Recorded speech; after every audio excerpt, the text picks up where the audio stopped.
Good afternoon. Welcome to Georgetown for those of you who are not from Georgetown, and to our wonderful auditorium for all of you.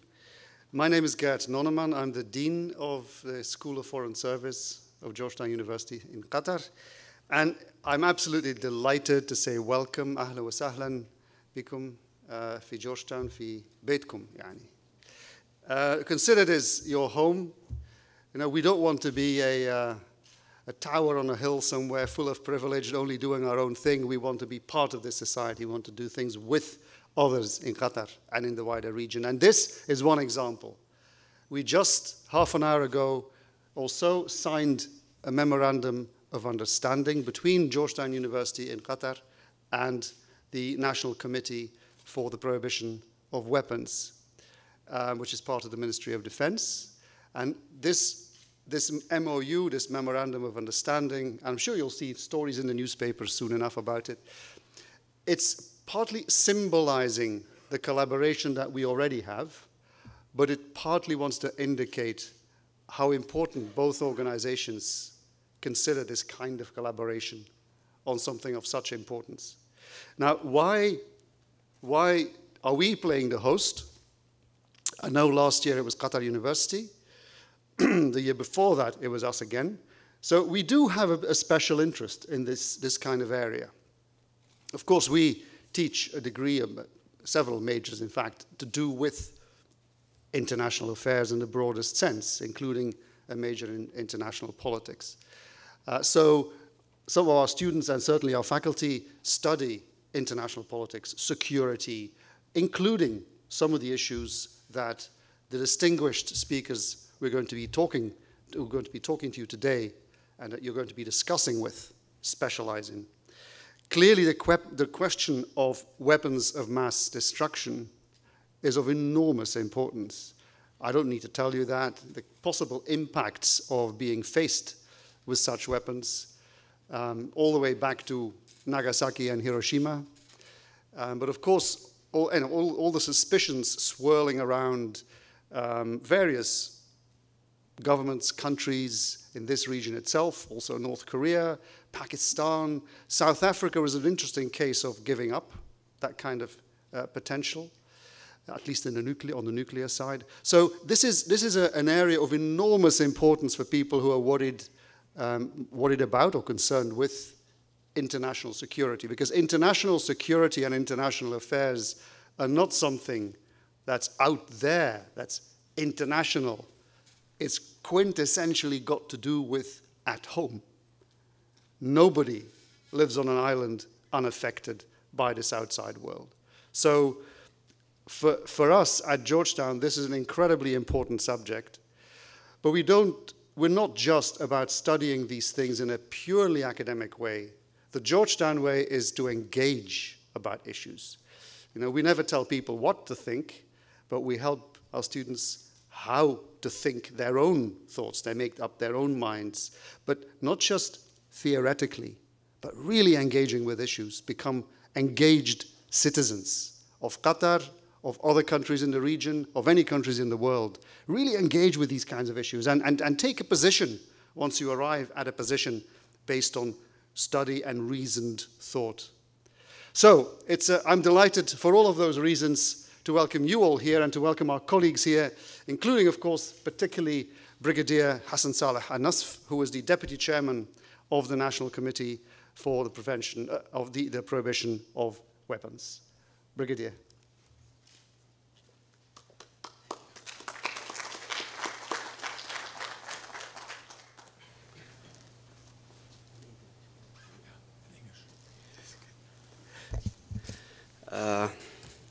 Ladies and gentlemen, I would like first to thank really Georgetown University for helping us making this workshop as easy as we are liking, really. This is not the first, this is the fourth workshop for university students. We have some other workshops for even the high school students.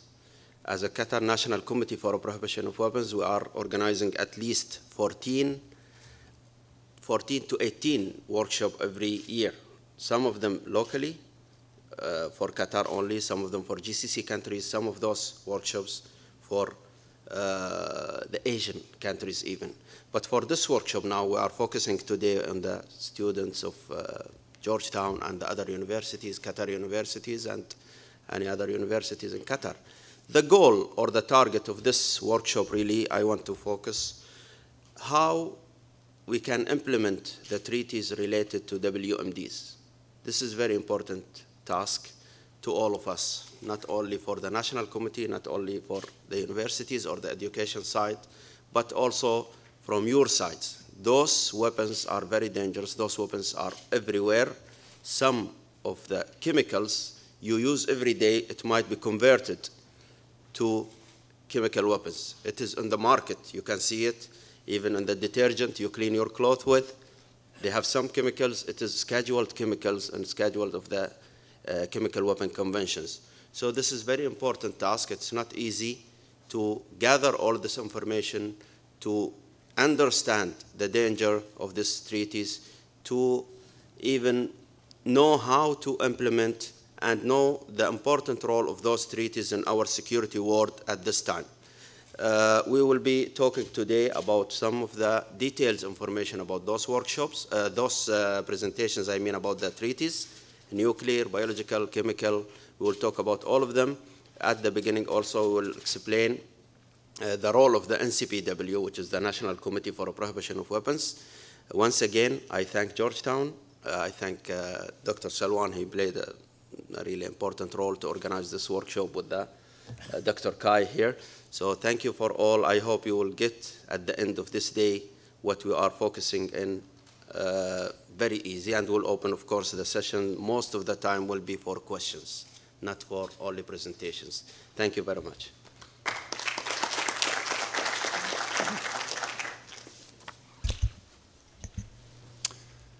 Ladies and gentlemen, guests, distinguished speakers, my name is Kai Henrik Barth. I'm the Senior Assistant Dean for Faculty Affairs here at Georgetown University School of Foreign Service in Qatar.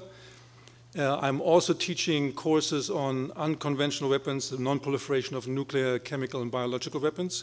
It's an honor and considerable pleasure to welcome you to the fourth WMD Awareness Workshop presented by our friends and colleagues from the Qatari National Committee for the Prohibition of Weapons. I'm delighted to see students from outside of Georgetown here as well. I welcome students in particular from Qatar University, from Qatar Community College, from the College of the North Atlantic, and from our HBKU partners here in Education City. As chair of the local organizing committee, let me just walk you briefly through the program of today. After these brief welcoming remarks, we will have 5 short presentations, as the Brigadier pointed out. 4 will be from NCPW representatives on the accomplishments of NCPW, on biochem and nuclear agreements and the implementation of these agreements. And I myself will give a brief introduction to non-proliferation issues. After these presentations, we break up into 3 groups. You all received these folders. If you open the folder, inside of the folder, there is a little card. This shows into which group you are assigned to please go to discuss these various agreements. I picked, for example, here chemical weapons in this particular folder. So if you find your card, you know which group you are assigned to. In these groups, we have about an hour where you can spend with the experts from the NCPW to ask them questions about how they go about their work, how they implement the agreements, how they succeed in fostering Qatar's role in international affairs. Then we reconvene here after these group discussions for a plenary discussion where you can ask questions to the board of folks sitting up on the stage for another hour. At 5 o'clock then, we complete our workshop with the handing out of the certificates and a reception. My thanks go in particular to Brigadier Hassan Al-Nesf from the NCPW for his leadership in bringing this to Georgetown and bringing this to Qatar. I thank my colleague very much, Professor Salwan Alani, with whom we have spent now for the second time the organization of of this workshop. My thanks also go, of course, to Dean Gerd Nonnemann and to Dean Daniel Stoll for their support of this enterprise, as well as to our International Politics Faculty Chair, Rory Miller, for his contributions. Briefly, for the Planning Committee, beyond Professor Salwan, I would also like to thank Maya Primarek, without whom this would not have been possible, and my colleagues Muammar Khasafi and Walid Khan from the Communications Department, who did outstanding work. Thank you so much. Quickly on WMD, biochem, and nuclear. 3, or rather 4 recent stories have attracted attention in my department. On chemical weapons, it was a fascinating story to see of how Syria gave up its chemical weapons after having used sarin nerve gas and chlorine gas in the civil strife. So Syria is now one of the most recent signatories of the Chemical Weapons Convention. On bio, a recent New York Times article got my attention about the possibility of resurrecting a virus that we believe has been eliminated, the smallpox virus. By now, we have understood the genome of these viruses so well that the concern exists that a bioweapon could resurrect a virus that has been eliminated in the 1970s. This is reason for major concern. On the nuclear side, 2 stories that I would like to share with you. One was in January of this year, a big story in the New York Times, cheating accusations among officers overseeing the launching of nuclear missiles. They had apparently cheated on the exams that tested whether they were qualified to launch nuclear missiles. This is very worrisome if you consider of how devastating the consequences might be in this context. The second story in the nuclear realm that I find particularly worrisome is recent reports that the US is considering the modernization of its nuclear weapons arsenal over the next decades, and they consider spending up to $1 trillion US. This is 1,000 billion US dollars in the modernization of the US arsenal. This is in contrast, one would think, of President Obama's stated policies of a quote-unquote nuclear-free world, which he had promised in his speech in Prague in 2008. So the worry is that maybe in the US nuclear weapons complex that the hardliners and hawks might be winning.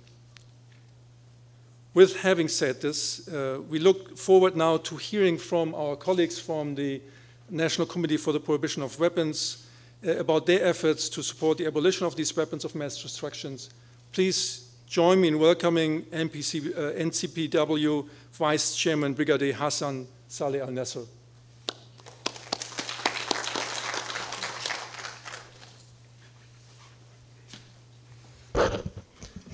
I hope today you will not say this is the only one who will speak. So I have 3 presentations with you today.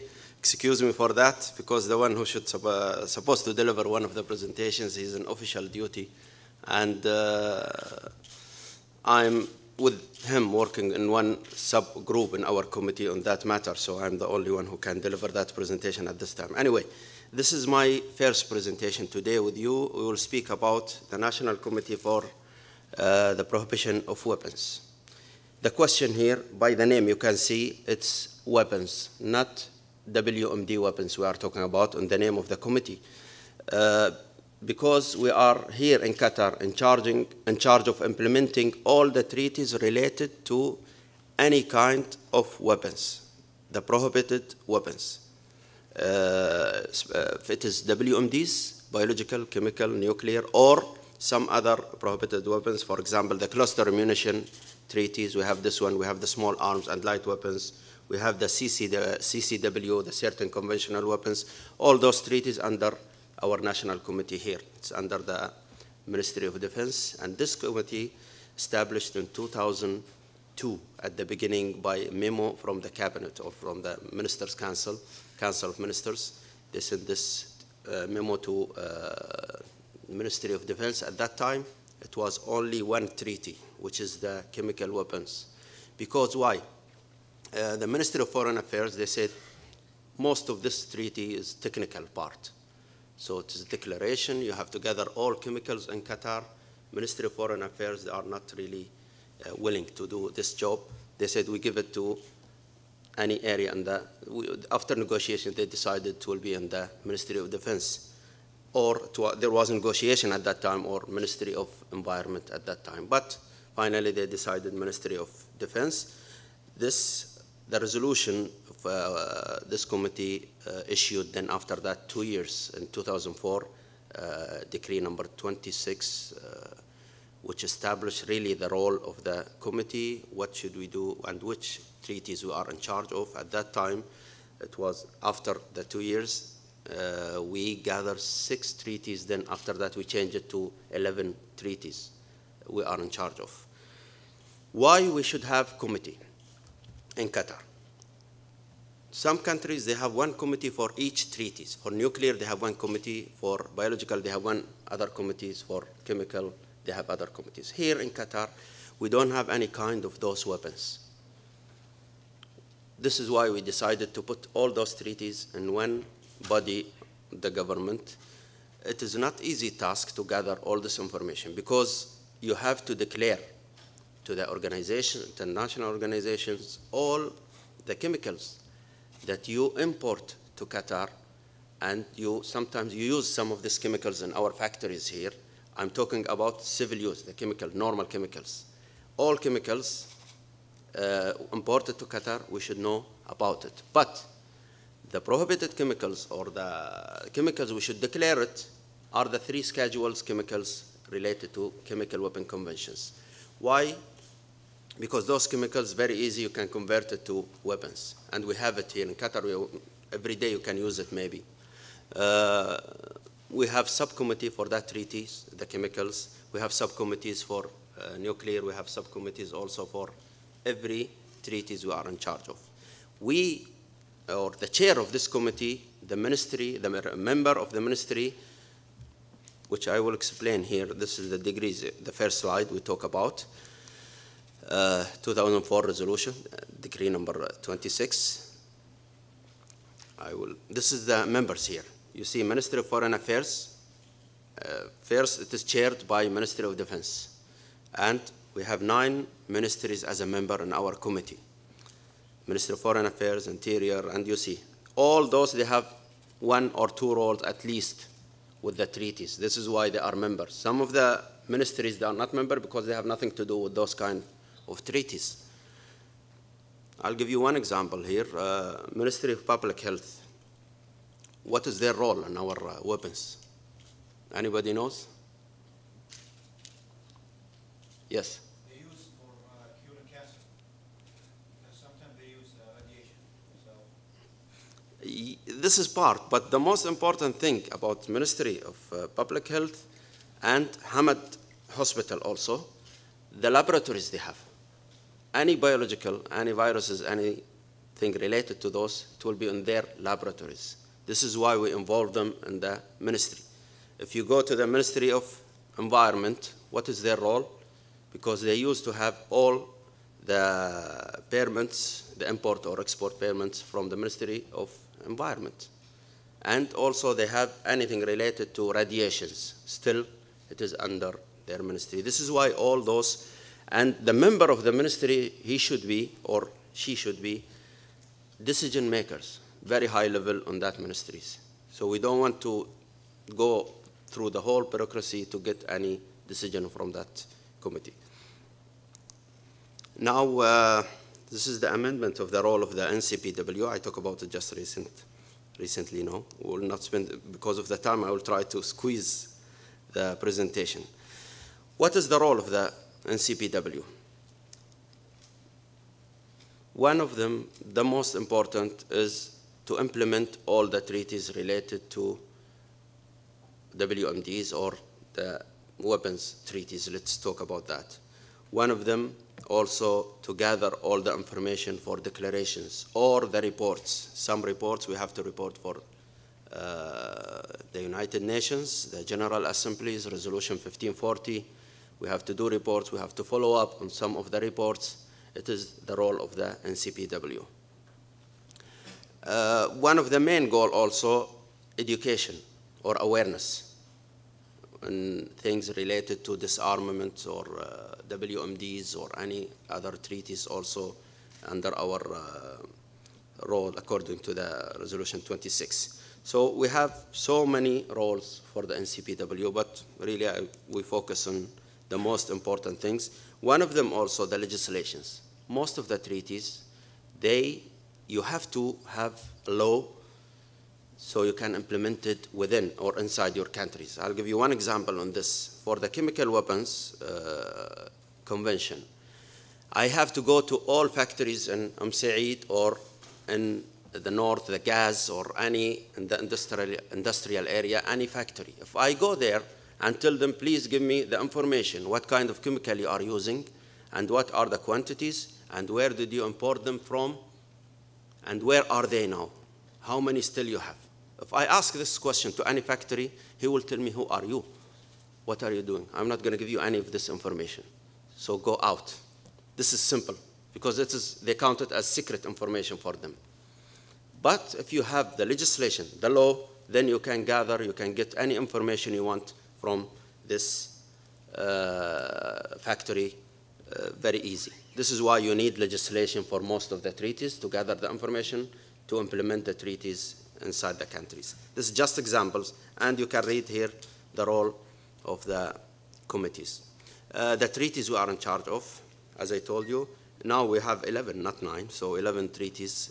Every day you have some new treaties. Also, we study the new treaties, and we tell the government either the government is suitable to sign or ratify these treaties or not. One example for that is, I'll give you for example, the cluster munition treaties. We study that one carefully through the other ministries, should we sign it or not. Finally, the recommendation of our committee to wait until the first review conference, then we will review it again, should we sign it or not. This is just also example for that. Some of the achievements of the National Committee for the Prohibition of Weapons, establishing the Doha Regional Center, which is really focusing on the awareness and education. This is not for Qatar, this is for Asia.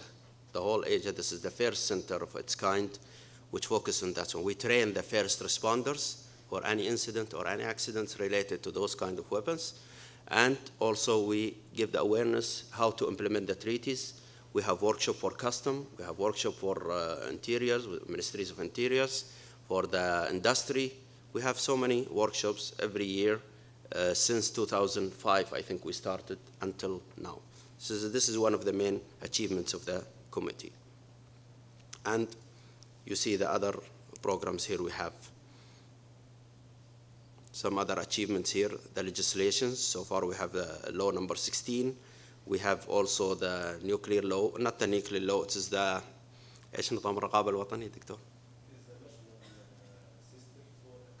National system. Yes, national system for accounting the nuclear materials. We have it still in the process. So those are very important role for us. We have the biological law also.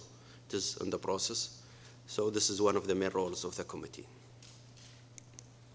I really, very brief, this is what we said, and we will talk maybe during the Q&A sessions. We'll speak more about the role of NCPWs in related to those kind of treaties. I thank you very much for this. If there is any short questions, we can answer it now. I don't know. Will you be giving the next presentation? Should we go directly? Yeah, to the nuclear, yeah? Yeah, it's okay. As I told you, I will be on your face today, the whole day. We can ask 2 questions. Yeah. Is there any questions about NCPW? I just have one very simple question. Yes. This is a lot of work. I know. How large is the organization? How many people do you actually have doing all this work? Right now we have 26 people. They are full-time in our committee. And we have from other ministries, there are representatives from their ministries, and the people who help this representative also, they are working with us. We have some groups also, not full-time, we can invite them or we can ask them to help us anytime we need from all ministries according to their professionality. So far, full-time, we have 26 in our committee. We have a campus, building offices only for us. We have our budget, our own budget. We get it every year, so this is the committee, very briefly. Any other questions about this one before we go to the other presentation? Okay, we will start now. We will speak about nuclear treaties. Especially here we are talking about NPT, the Nuclear Non-Proliferation Treaty.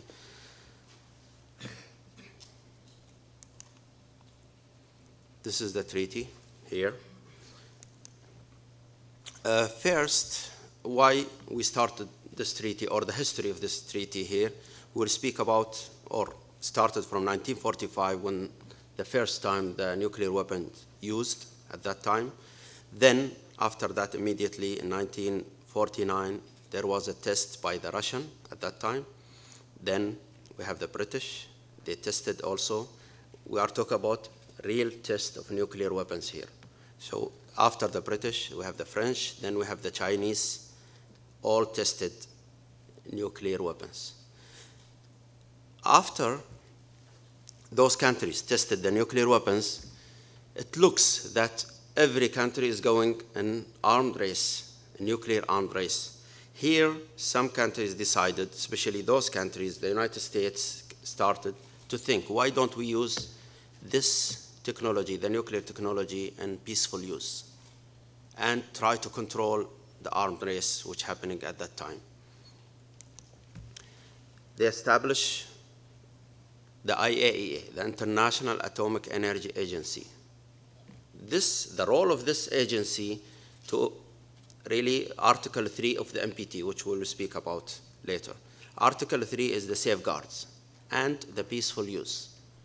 So you have to sign with the IAEA the safeguards agreement, then it is the comprehensive safeguard and the additional protocol later on. But the most important one, or the one that mandatory you have to sign it, is the safeguards. The three pillars of the NPT, the IAEA, sorry, is science and technology, the safety and security, and the safeguards and verification. The NPT started in 1968 after the approval of the General Assembly of the final text. It was opened for signature in June 1268 at that time and signed immediately by 62 states, including 3 depository states, which are the US, Russia, and the UK. Entered into force in 1970, extended indefinitely in 1995.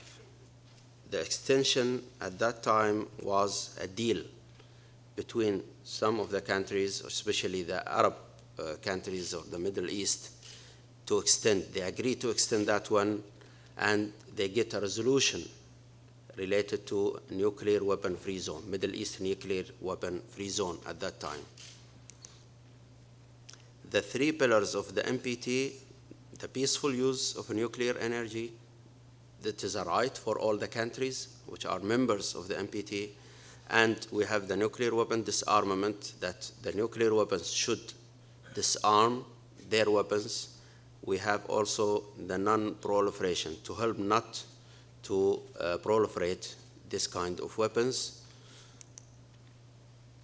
The obligations. This treaty also, the NPT, gives obligations for the nuclear weapon states, the 5 states which are tested already or use the nuclear weapons, and there are some obligations on the other states which do not have this kind of technology.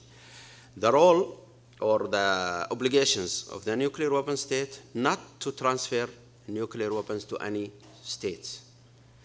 Also, not to assist any non-nuclear weapon states to have this kind of weapons, to commit to pursuing negotiations in a good faith toward ending the nuclear armed race, which happens at the beginning in the 70s.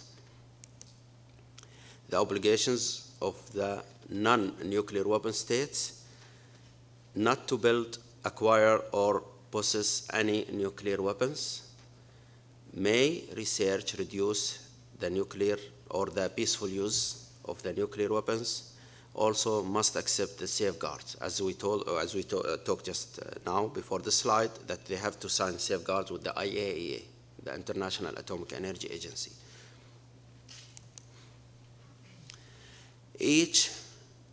This is the safeguards which they have to sign it. Each non-nuclear weapon state party to the treaties undertake to accept the safeguards as set forth in agreements. The safeguards which help or let the IAEA to inspect or to see all your declarations and to prove that you don't have any kind of programs or nuclear weapons programs. About Qatar, when we acceded to the NPT, it was in 1989, and signed the safeguards agreements with the IAEA in January 2009. Who are in charge in Qatar about the safeguards? It is the NCPW, the National Committee for the Prohibitions of Weapons. We did the initial declarations, and this year we should do if there is any addition to that declaration we did before. This year we're supposed to give it to the IAEA. The right of the peaceful use of atomic energy, nothing on the treaty, as what you can see here, interpreted as affecting the inalienable right of all the parties to the treaties to develop, research, production, and use of nuclear energy for peaceful purposes without discrimination, in conformity with the Article 1 and 2 of this treaty. So it is a right for all the countries, members, to use the nuclear weapons energy, the peaceful nuclear energy, not the nuclear weapons, the peaceful nuclear energy. It is a right for all the countries. But there was argument here, is the enrichment part of this or not? This is really argument. We see it every conference. Some people, they said yes, some people, they say no, especially after Iran problems. The use of nuclear reactors of electricity generation, dissemination, and nuclear power chips, applications of radioisotopes in medicine, industry, agriculture, and other activities. This is some of the nuclear peaceful uses.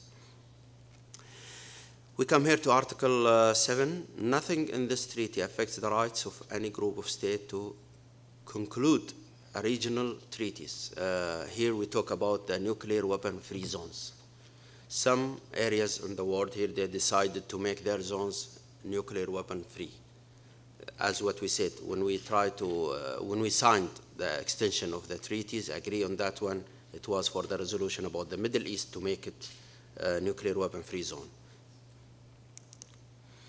The nuclear weapon-free zones in the world right now, we have Antarctica, we have Latin American and Caribbean, the Tlatelolco they call it, and we have Rarotonga, which is the South Pacific. We have the South Asia, the Bangkok. We have Africa, they call it Belendaba Treaty. We have Mongolia and Central Asia, and under question mark is the Middle East, which is still under negotiations. We have meetings now. Last year we have 3-4 meetings, including Israel with us. So we are trying to negotiate and to establish at least a dialogue on this matter, to empty the Middle East from any nuclear weapons. The status of the treaties right now, we have 190 states signatory, and we have non-party, only 5 states in the world. The 5 states are India, Pakistan, Israel, and South Sudan, which is a new country, and North Korea. It used to be a member, but they withdrew from the treaty in 2009. After that, this is another treaty related to, still we have time, I think, right? We have a couple minutes, okay. We have the test ban treaties. We talk now about NPT, the nuclear non-proliferation. Now we'll talk about the test ban treaties very briefly.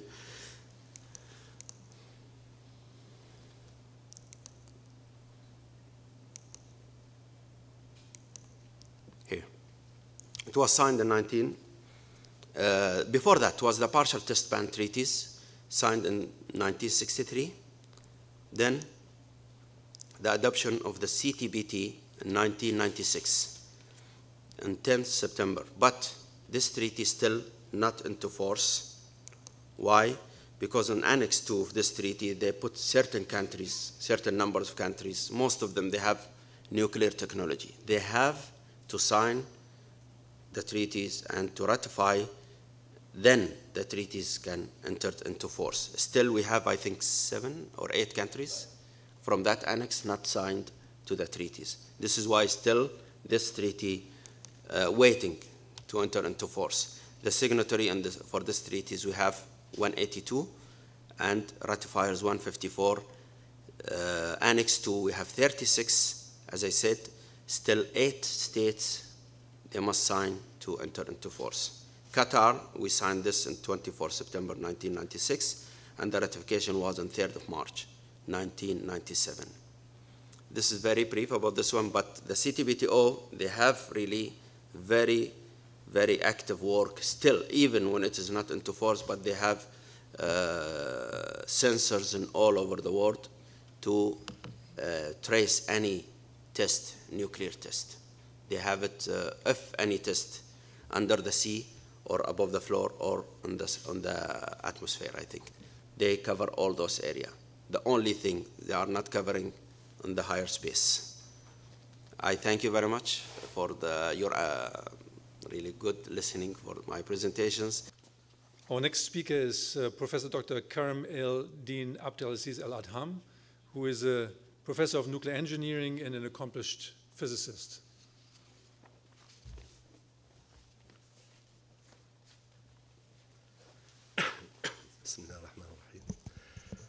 Thanks a lot, Dr. Bars, for this introduction.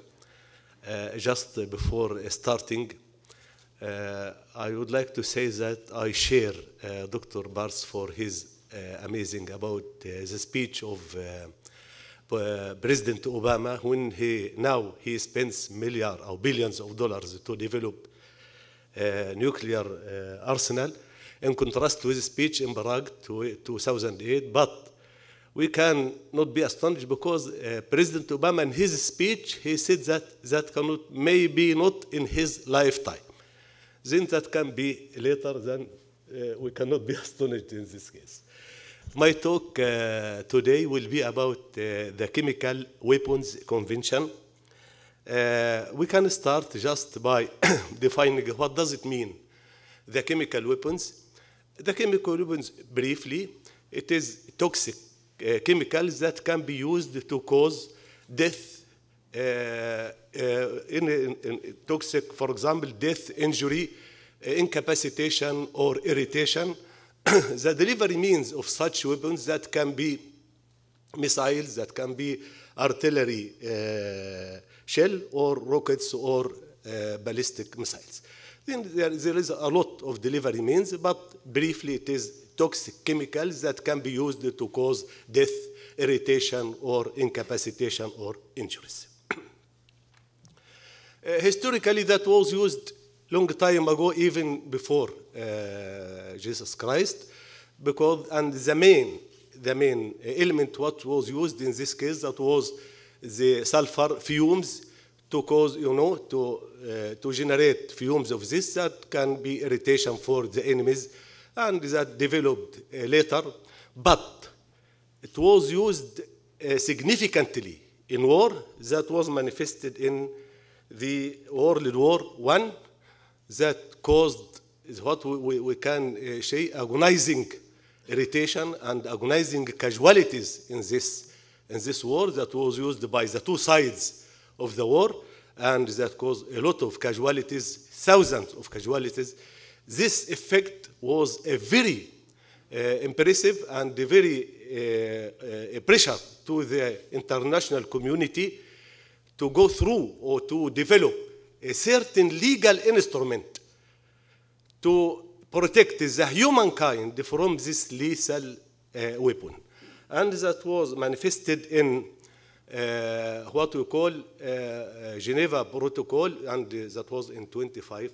Just we can, let us start by the classes of the chemical weapons agents according to their effects that can be shocking gases and lung irritation, blister agents, blood agents, nerve agents, incapacitants, herbicides, napalm, and riot control, a lot according to they are classified according to their effects. And after the World War I, that was, that was subjected to scientific research and scientific development until we arrived to all these classes of chemical weapons.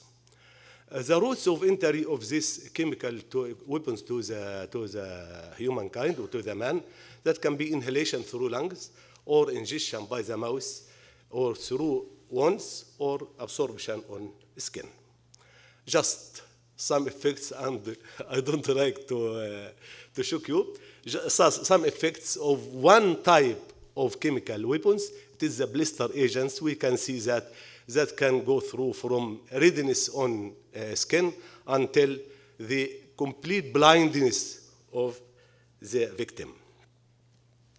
As I told you before, the lethal effect and the significant casualties in the World War I was a very pressure to the international community to develop a certain legal instrument, and that was the Geneva Protocol in 1925.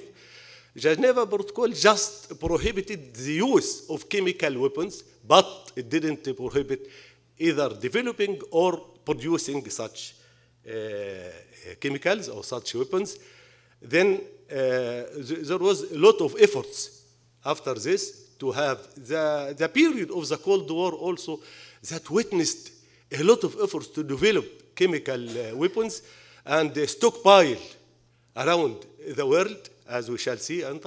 But they developed also, the international committee tried to develop such instrument, and that was, at the end, that was the Chemical Weapons Convention, which was, the text was developed in 1992, opened for signature in 1993, and entered into force in 1997. That took about 4 years to enter into force. Now, the situation of this, or the status of this convention, it is 190 state parts. There are 9 state parts declared possessing chemical weapons. From the beginning, there are 6 in Asia, 1 in Africa, 1 in Europe, and United States. These 6 Asian states are Japan, Russia, South Korea, India, Iraq, and Syria. We have 6 in Asia. We have 1 in Africa, it is Libya, 1 in Europe, Albania, and United States. And there are also another states who declared possessing chemical weapons production facilities, about 14 state parts. Now, we have 100% destruction or diverting or converting the chemical weapons production facilities, either destroyed or converted to peaceful applications. If we go through the convention briefly, we can put it into just 3 parts or 3 main items. One, it is the prohibitions of the use, production, stockpiling, transfer of chemical weapons, and all relevant activities. And the other part, it is the destruction of the stockpile of chemical weapons and the destruction or converting the chemical weapons production facilities. These are the 2 main parts of this convention. We can also, there is a very good feature of the Chemical Weapons Convention that there is no discrimination. As we saw in the nuclear NPT, we have nuclear weapon states and non-nuclear weapon states. Here, no. Or an equal destruction should be done by all the state parts. Also, through the verification of the compliance, there is a good feature also in Chemical Weapons Convention that can be through either routine inspection or what they say challenge inspection. And maybe in the discussion, we can illustrate this type of inspection. We have, as we saw in the NPT, there are 3 pillars. Also for the CWC, we have 4 pillars. These 4 pillars are, in NPT, we have disarmament, non-proliferation, it is the same. Disarmament, it is manifested in destruction of the stockpile and the production facilities. Non-proliferation, it is just limiting the use of chemicals just for peaceful uses and verification. We have also 2 pillars, assistance and protection against any chemical attack. And the 4th one, it is the international cooperation for the peaceful or for encouraging the peaceful application of chemistry and the chemicals. Just the convention, it consists of preamble, 24 articles, and 3 annexes. One of them, it is just for verification. It is a big, it is a big convention, but just the articles are not to you, but the other part, it is for the annexes. We have verification annex, we have chemicals, scheduled chemicals annex, and the confidentiality annex. As Brigadier Hassan said in his presentation about the NCPW, we have what we call scheduled chemicals to facilitate the implementation of the convention. The chemicals related to chemical weapons, they are classified or scheduled in 3 schedules. The first one, schedule number 1, it comprises the severest chemicals, and the second is less, and the third is less. But all of these are chemical weapons. They are scheduled in these 3 schedules. The first schedule, which is the severest or the most dangerous, it has limited peaceful applications. The second one has more, and the third one has a wide application of this. Then how to verify that these chemicals are used just for peaceful applications, and how to verify the implementation and the compliance of the states' parts to the verification of this convention. Then there was a body which was established through the convention itself according to Article 8. It is the Organization for the Prohibition of Chemical Weapons, and what we call the OPCW.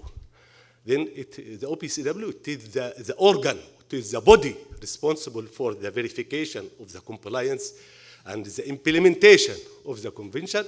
It has 3 main organs.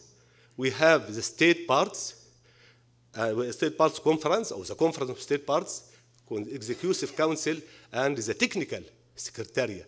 These are the main, and there are some supporting organs as we see.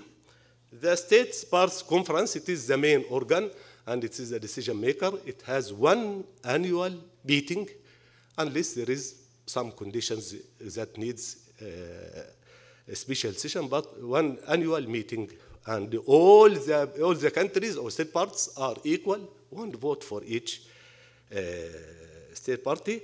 The Executive Council, it forms of 41 members according to regional classification, 5 groups. The term is 2 years, and it holds 4 regular sessions each year. Then the state parts administration measures that should be established according to it, establish national authority, establish a regime to control exports and control of scheduled chemicals, regime to compel declarations. All these are obligations of the state party. What is the status of the Chemical Weapons Convention? Now we have, as told you, 190 state party. There are the non-state parties are Egypt, Israel, North Korea, Myanmar, Angola, and South Sudan. And as Brigadier Hassan said, that South Sudan intended to join all this because it is a recent country. Qatar ratified the convention in August 97, and to fulfill its obligations according to this, it established the national authority in 2002, and the name now it is the National Committee for the Prohibition of Weapons, and also to have the legal part, it issued the law number 17 for the year 2007, and this law was replaced by an amended law. It is the law number 16 for 2013, and also Qatar was elected as a member of the EC, Executive Council, for 2012, and also renewed its membership from 2014 to 2016. And thank you for your attendance.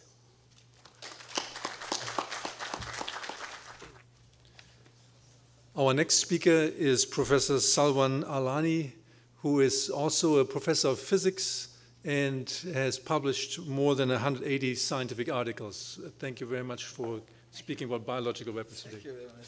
Thank you.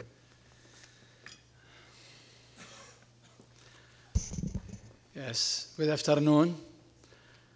I'm happy to be here in this reputed university, and I would like to deliver a lecture on behalf of Dr. Nasser Al-Ansari, who is unfortunately not here today.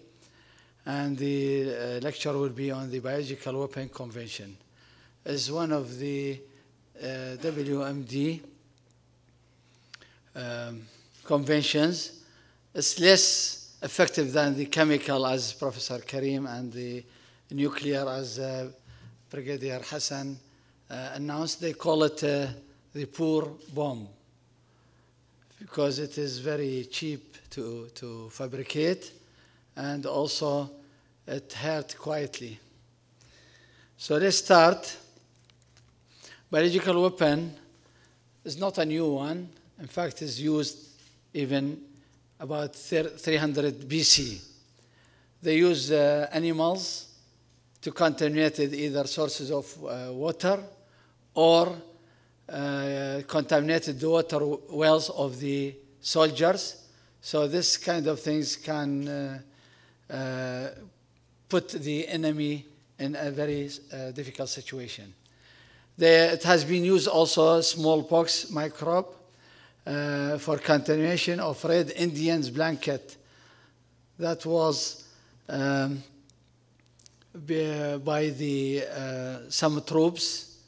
They used to give them some blankets, and it was contaminated with smallpox microbe. Until the 18th century, start what we call the communicable diseases to be discovered and used without knowing all the foundation of it or how to prevent it from it. The secrets and all the bacteriological were discovered in the beginning of 19th century and used really in the 20th century in the First World War. Why they use it? Because there was after the animals or horses who they've been used as transport for the army. So they were really targeting that animal to put or to disease it and then to weaken the enemy. So microbes of cholera, plague, anthrax were used in the World War I. What do we mean by biological warfare? As the use of biological toxins or infectious agents such as bacteria, viruses, and fungi with the intent to kill humans, animals, or plants as an act of war. Sometimes we call it bioweapons or biological threat agents or bioagents, are living organisms or replicating entities which are not universally considered alive, that they reproduce or replicate within the host of their victims, whether they are animals or human. This is just examples of the bioweapon. Of course, the red one is the international symbol of the biohazard, and the rest is just example. They are not real, but they are example to what we mean by biological weapons. Biological weapons revive microscopic bacterial minutes like bacteria, viruses, microbes, toxins, and fungi, as you see in this picture. And the type of biological weapons, they are classified to two types. One, viruses, pathogenic for man, and the most famous one is the smallpox virus. It's very effective, fatal, and is reproduced in the lab, and they can produce a large quantity of it because its genetic map is well known. The bacteria pathogenic for man, the anthrax is one of the most dangerous of these bacteria. It's also, there is a bacteria, anthrax bacteria, who cause the disease, and with high fatal pathogenic ability for humans and animals. This also have been used recently, or let's say most recently, on different places, and thanks to Allah, is not very dangerous, and the casualties were very few. Anthrax bacteria infection also can be transmitted through wounds and inhalation. This is just a picture of how it looks like, the anthrax. I will not talk about, because Professor Karim said about 1925, that was the Geneva Protocol, that the states after the World War I agreed not to use in war, especially in war, the asphyxiating, poisonous, and other gases and bacteriological methods of war. But that did not forbid them from producing these materials, these agents, but only in war they cannot use it. So the state has the right to reply if it has been attacked by those agents. Until 1970, the General Assembly of United Nations started to open the signature for a new convention, which we are going to talk about it today. In fact, it started or opened for signature in 1972, and after ratifying 22 governments, it has been entered into force in 1975. This convention has no provisions for verification of compliance, different from the chemical and the nuclear. We will talk about the key provision of this biological weapons conventions. It says, this is the Article 1, which is the most important one, never in any circumstances to develop or produce or stockpile or acquire or retain microbial or other biological agents or toxins, whatever their origin or method of production, of type, and the quantities that have no justification for peaceful uses. So this forbid completely this. Second one, the weapons which we produce out of these agents, equipment, or means of delivery designed to use such agents or toxin for hostile purposes, i.e. armed conflict.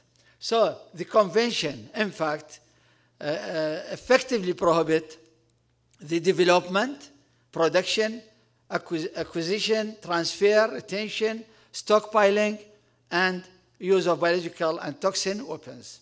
So it is considered as a key element in the international community efforts to address the proliferation of weapons of mass destruction. This is Article 1, we just said about it. Article 2, if the state wants to join the convention, and that state has a a biological program, she has to destroy their program or to divert it to peaceful purposes. Otherwise, it's not possible for the state to join the convention. Article 3 is again not to transfer or to help or to assist or to encourage or to induce any else to acquire or retain biological weapon. Article 4, this is for the national level. Every state party must take the national measures necessary to implement the provisions of the BWC domestically.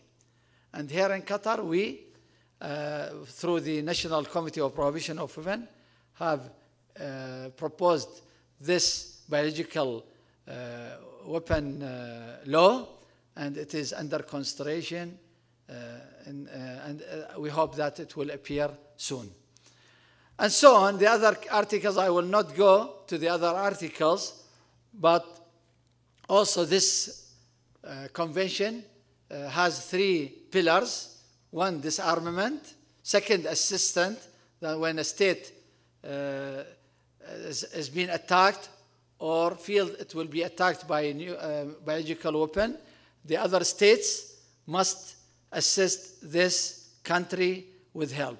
And the third pillar, which I'm going to talk now about, is obeying all these articles and this obligation that will not hinder our scientific cooperation. So Article 10, really, obeying these articles and these obligations, but at the same time, the Convention encourages the peaceful uses of the biological science and technology. And this is the third pillar of the Convention. As other conventions, we are all looking for a universality. Universality means if we are having all the states of the world ratifying this convention, so it is universal. Means the chemical now is number 1, or neck to neck with the NPT. Both of them, around 190 states, have ratified the convention. So the same time, or the same occasion here, we have 170, although it's less than the other conventions, signatories. They are member states, and 10 signatories. They are not ratified yet the convention, and 16 states have neither signed nor ratified the convention. This, of course, is not standing, or this is a variable. The states from time to time change their views. They enter into the convention, and one can really monitor that through the website of the convention. This is an example about Greenard, Scottish Island. This was an island during the Second World War.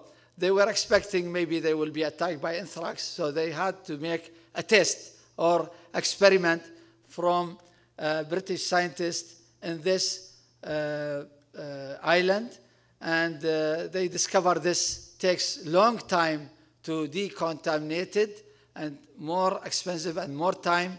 So really, it has been shut down for more than 40 years, and I think it's still so far is not allowed for civilians and society to visit it, because it's still maybe contaminated. Only visit of the periodical check of the amount of contamination. They try to decontaminate it, but it takes more time and money. Botox, maybe you heard about it. This is, Botox is, I think, is maybe familiar for ladies more than men. They use it. Is a toxin, but is it a biological weapon? It is not a biological weapon. In fact, it's used in the medicine for medically to treat certain muscular conditions and cosmetically to remove wrinkles by temporary paralyzing the muscles. So if you take a small amount of this material, it will not consider or not be of harm to the human being. As we said, we don't have organization here to supervise or monitor the convention, but there is what it is called the Implementation Supporting Unit, the ISU unit. It is a very small unit. It's founded in 2006, operated 2007, and it's only 3 officers working in it. Their job, or the role of ISU, is to provide administration support to BWC and facilitate communication among other states and so on. One important thing that the convention is following in order to prevent or reduce the occurrence of any ambiguities, doubts, or suspicions, and to prove the international cooperation in the field of peaceful biological activities, there is a report annually has to be submitted by the States Party. It's called the Confidence Building Measure, CBMS. And this has been on since the 6th Review Conference in 2006. That's exchange data. Each state must declare or exchange data about research center or any national biological defense program if they have, or at least if they have outbreak infectious disease and other problems, or they have publication in this side, they have to declare it within this report. I will not go to details of this one. How we have time? Finished? 2 minutes, okay. You've seen like this photo or this camera in the airports. This is called the thermal cameras. This is in case the people are having high fever or temperature. If they scan that with their temperature, they can isolate them, then test whether they are only having coffee or they are only infected with certain disease. Why the reason states are concerned about the biological weapon or bother to things like biosecurity and biosafety? Because all over the time, there are some terrorist groups have been used the biological weapon against civilian. And we have examples here. One was in Japan, and the other in US, 2 in US. And the most recent one was in 2001 in the US by using the mail letter and putting the anthrax inside a mail box or a mail envelope. So this is one of the reasons. The second reason is the emerging of or outbreak emerging of infectious diseases. Second reason, many labs all over the world. And fourth one is the biologists, the graduates of biological science, who they should have been ethics in their work later on. Let me define what we mean by biosecurity and biosafety. Biosecurity is measured to protect all infectious agents and toxins from theft or sabotage, and biosafety is how to protect laboratory workers, the public environment from any accidental exposure to infectious agents and toxins. I think I have to stop here because time is limited, and I am ready for any questions now or in the group discussion. Thank you very much.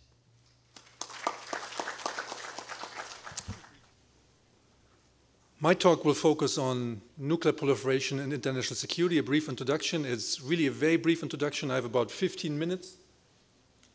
So I will not give you many answers. I will give you many questions, and hopefully we can pick up some of these questions in the discussions. I will give you a quick view of how nuclear weapons, modern nuclear weapons look like, what kind of effects they have, who has nuclear weapons and how many, and then quickly go through how do states build nuclear weapons if they decide to do so. In the second part, we quickly come to questions of the why nature. Why do some states build nuclear weapons, whereas others have decided not to build nuclear weapons? And why are most analysts worried about this? Why are some not worried about these developments? In the end, hopefully we have some time for policy options. This is how modern nuclear weapons might look like. On the left hand, you have the B-61 bunker buster. This is, in the back, you see the assembled weapon. In the front, you see the disassembled weapon. Thousands of parts. What is really important here is this part. This is the physics package. This is the part that actually leads to the nuclear explosion. It is small, as you can see. This weapon has the power of about 300 kilotons, which is 15 times larger than Hiroshima. If a weapon like this would be hitting a major metropolitan area, you would be expecting about 500,000 casualties. So it's the size of my extended arms, a little bit longer, but the package is only about this big.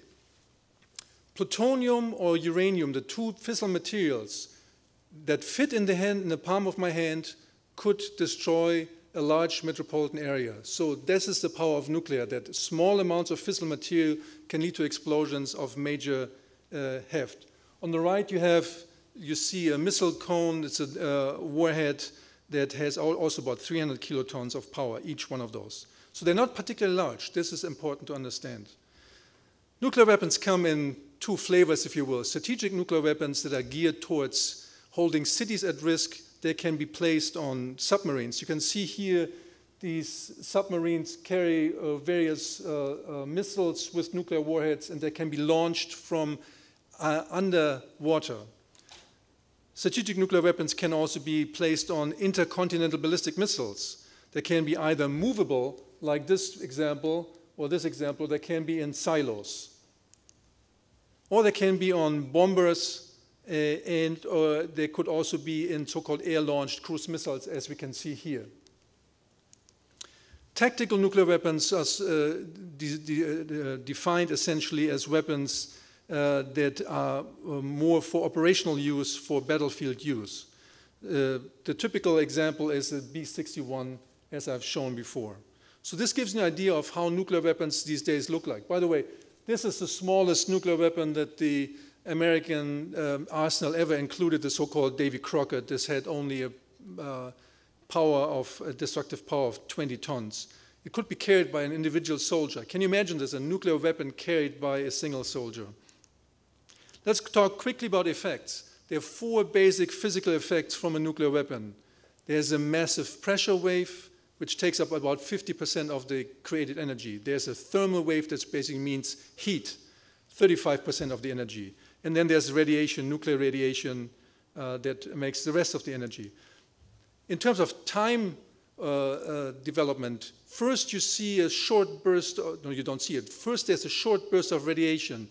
Then you see a developing fireball that is like a bright flash.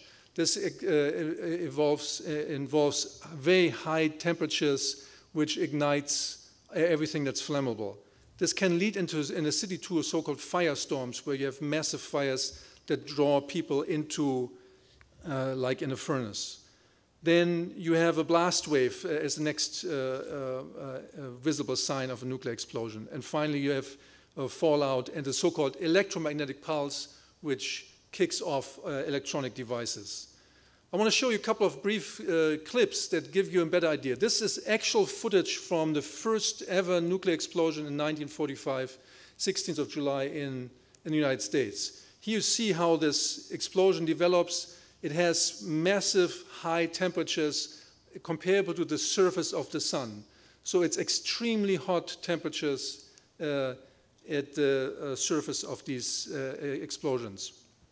Here I show you a clip of an underwater explosion that gives you the size of the power of these explosions. Here you have ships, large ships that were pulled into the area to give to test of what a underwater nuclear explosion would do to a naval formation. Look at this. If this is a ship, look at how now the nuclear explosion develops. the sheer size, this is underwater, the amount of water that is carried up and then falling on the ships, breaking the ships in half. So it's massive. It's absolutely massive. And these are small nuclear explosions compared to what is in the arsenals today. Can you figure out what this darkish picture is? It's a bus. And what you see is a bus hit by first the heat wave. Look at what happens to the paint of the bus. It just burns off. It's so hot when the heat wave comes that everything that's flammable will be burning. Now, the next effect you can see is the shock wave. Here you see a nuclear explosion in the back, and the shock wave is coming towards you. You see the effect on a forest. Of course, everything that is loose will be thrown away, thrown off. This means everything that can splinter will be turned into daggers, glass, shards, and so on, will be projectiles that kill humans by their sheer impact. You see what it does to houses. I want you to see that in order to understand of how powerful these things are. For many students, nuclear weapons are abstract entities. They don't mean much. And I think we have to give them some concrete visibility. This is what remained of Hiroshima after the bombing. There are some structures standing, and this is because in Hiroshima, many structures were built for earthquake resistance. So they were reinforced concrete, steel reinforced concrete, so they kept standing. But of course, if you were inside, you were burned from the heat, or you were shot by all the projectiles from the glass and everything that was pushed around by the shock wave. This picture is in there to give you an idea about the heat. The woman's skin shows patterns of her kimono that had black stripes, and the black stripes absorbed the heat much more, so she burned in these areas much more than in the white parts of her garment. Okay, in the interest of time, I should jump over these. If you see that a nuclear explosion, even at distances of a couple of kilometers, can melt glass, you can imagine what it does to your skin. So the effects of heat, radioactivity, and blast of nuclear weapons is enormous. I need to show this to our students to get them a visceral sense of the importance of keeping these weapons out of the hands of everybody. So who has nuclear weapons these days? There are 9 countries that have nuclear weapons. Russia and the United States, by far the largest arsenals, with more than 5,000 still, and then France, China, Britain, having about 200 to 300, Israel, Pakistan, India, North Korea, having smaller arsenals. So you have to understand we have about 16,000 of these weapons still in the world. We have come down from much higher peaks. There were, during the 1980s, there were times when the total number of warheads was about 70,000. So we have come a long way already down. And hopefully this path will continue. And not everybody who can build nuclear weapons has done so. You see on the lower curve, these are the countries, the number of countries that have nuclear weapons programs. And these are the ones that could have nuclear weapons programs. They have the capabilities. So you see, there is no correspondence. Not every country, obviously, that has the capability to build nuclear weapons has done so. So many have decided against this. In fact, compared to the 1960s, when we nearly had 25 nuclear weapons programs, nuclear weapons efforts, we have gone down now to 9 or 10 nuclear weapons efforts. So there is some good news in these statistics. Quickly, before we break for the discussions, how do states build nuclear weapons? The most important part that is important for preventing proliferation is that nuclear weapons are based on fissile materials, special nuclear materials that are very hard to produce. This is basically the design of the Hiroshima weapon. The Hiroshima weapon killed about 70,000 people instantly, and probably 70,000 additional people through radiation and long-term injuries.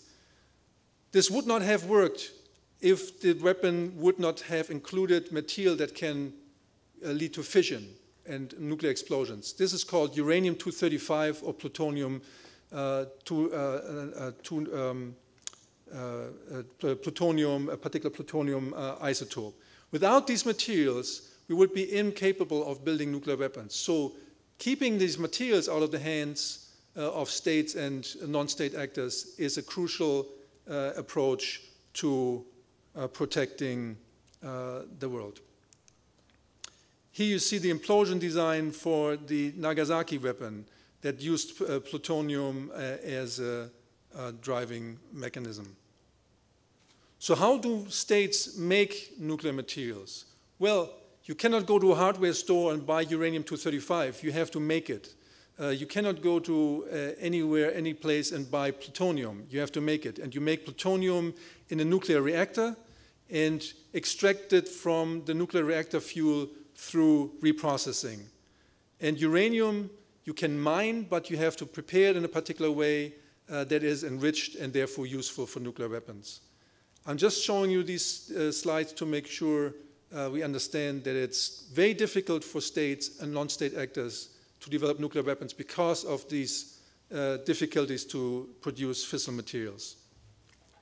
In the interest of time, I want to move over some other items here very quickly because I would rather spend the time with you discussing. So I move forward here. Why do some states build nuclear weapons? Actually, the counter question is, why have we seen only 9 states that have nuclear weapons? Nearly every other state that could develop nuclear weapons has decided not to do so. So what are some of the arguments? Traditionally, most states have argued they needed nuclear weapons for security in an unstable world. But is this really a convincing explanation? By the way, nuclear weapons don't solve many of the security issues of today. If you have a civil war, if you have ethnic conflict, if you have terrorism, nuclear weapons will not help you to prevent any of those. Some have argued that prestige is the driver for states to have nuclear weapons. This is clearly the case in some instances. For example, France has developed nuclear weapons to be a grande nation. They made it very clear.